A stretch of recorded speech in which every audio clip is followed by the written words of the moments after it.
عیسی علیه السلام ذاته هغه به ګرځېده ډېر نو ته یو علاقې ته دعوت ورکو نو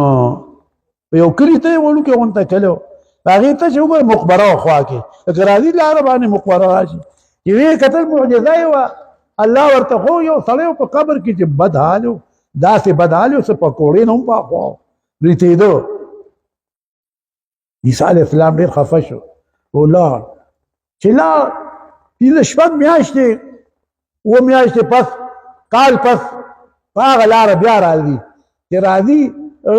هغه خو لیدلو الله ورته ښولو پیغمبرو معجزه یې وه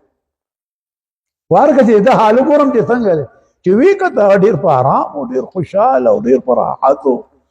ډېر سکون و عیسی علیه السلام اریان چې یا الله زه خو څو ورځې مخکې میاشتې مخکې تلم دا بد حال و چې د هغې نه انسان امن غوښته اوس یې دومره ښایسته حال دی الله نه یې سوال وکړي یا الله دا په څه باندې دا اول څه حال و دا اوس څه حال دی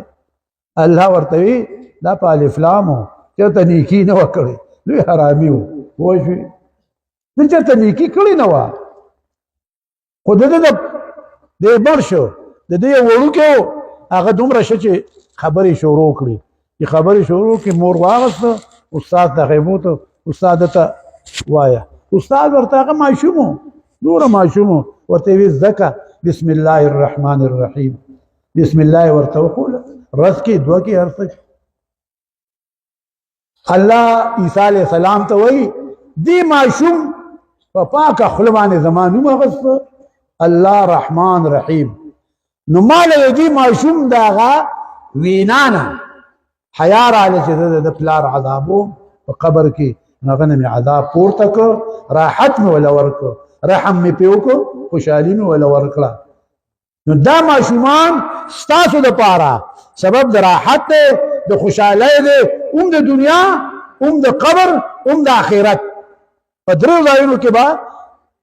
دی ستاسو دپاره راحت ګرځي دنیا کې هم ګرځېدی شي قبر کې خود ګرځېدی شي او آخرت کې هم ګرځېدی شي نو الله دې دا ماشومان ستاسو ټول قرآن خوان کی حافظان کی قاریان کی تاسو هم قرآن وایئ او دی ښه کلک دا مدرسې ډکې کوي دی باندې قرآن وایئ په کار به ستا راځي خانه ته خو په یو غاړه جوتي ته چې دنیا پېژنې اخرت خو د خیال کې هم نه دی دا نه دی ښه ربنا آتنا فی الدنیا حسنه وفي الآخرة حسنه وقنا عذاب النار مونږ خو دواړه الله راته وایي ته ما نه دواړه غواړه که نه چې ته چې دنیا غواړې نو په آخرت کې خوله شلېږي دنیا آخرت دواړه غواړه دې لپاره انتظام کوه الواد دې دیندار کا قرآن خوان کا د یو حافظ د برکته به لستن الله لایق جهنم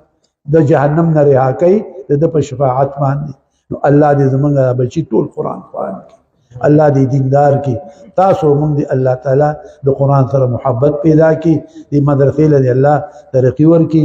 دا استادان دې الله خوشاله ساتي